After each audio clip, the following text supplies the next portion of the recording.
মালয়েশিয়াতে আসলে আরেকটা জিনিস বলি, যারা আসতেছ, লাইক তোমার হাঁটতে অনেক লেজি লাগে বা হাঁটা তুমি লাইক করো না, ঠিক আছে, মালয়েশিয়া তোমার জন্য না। তোমরা মালয়েশিয়ার থেকে 10 হাত দূরে থাকবা। বাট যারা একটু লাইক হাঁটতে লাইক করো, এক্সপ্লোর করতে লাইক করো, ঠিক আছে, হেঁটে হেঁটে জিনিসপত্র দেখতে খুঁজতে লাইক করো, তাদের জন্য বেস্ট। বিকজ মালয়েশিয়াতে তুমি যেখানেই যাও, ঠিক আছে, তুমি যদি উবার বা এখানে যেটা গ্র্যাব বলে এটা যদি ইউজ না করো, তোমার অলওয়েজ হাঁটতে হবে। হেঁটে স্টেশনে যেতে হবে, নাহলে হেঁটে বাস স্টপে যেতে হবে, বা হেঁটে তুমি ধরো লেটসে তুমি কোথাও যেতে যাচ্ছ, একটা মলে যেতে যাচ্ছ, ওখানেও অনেক হাঁটা লাগবে তোমার।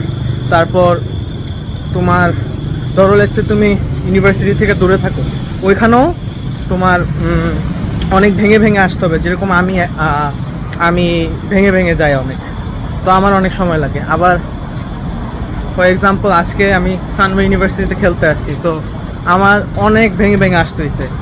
আমি প্রায় 3বার সুইচ করছি মেট্রো, তো প্রায় 2 আওয়ার্স লাগছে আসতে। তো আমার এখানে ম্যাচ ছিল 7টা বাজে, তো আমি বাসায় অলমোস্ট 4:30-তে আমি রওনা দিচ্ছি।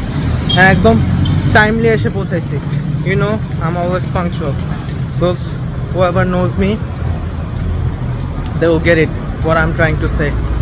সো বেসিক্যালি এটাই বলার ছিল। সো যাদের হাঁটতে প্রবলেম আছে, ঠিক আছে, বা একটু কিছু হইলেই হয়রান হয়ে যায়, তোমরা দূরে থাকো মালয়েশিয়া থেকে, একটু কি বলার ছিল। যেমন এই যে এখন আমি বাসায় যাব, ঠিক আছে, এই যে এখন খুঁড়ায় খুঁড়ায় হাঁটতেছি, ঠিক আছে, অবস্থা খারাপ হয়ে গেছে এখানে। লাইক এখন অলমোস্ট 9:30 বাজে, আমার বাসায় যেতে যেতে 11:30 বেজে যাবে। বাট এনিওয়েজ, কী করার, অলওয়েজ তো আর গ্র্যাব ইউজ করতে ইচ্ছা করে না, বিকজ টু এক্সপেন্সিভ। ট্যুরিস্ট কান্ট্রিতে অলওয়েজ উবার বা এরকম কার সার্ভিস অনেক বেশি এক্সপেন্সিভ থাকে। এনিওয়েজ, এতক্ষণ যারা ভিডিওতে ছিল, থ্যাংকস ফর ওয়াচিং।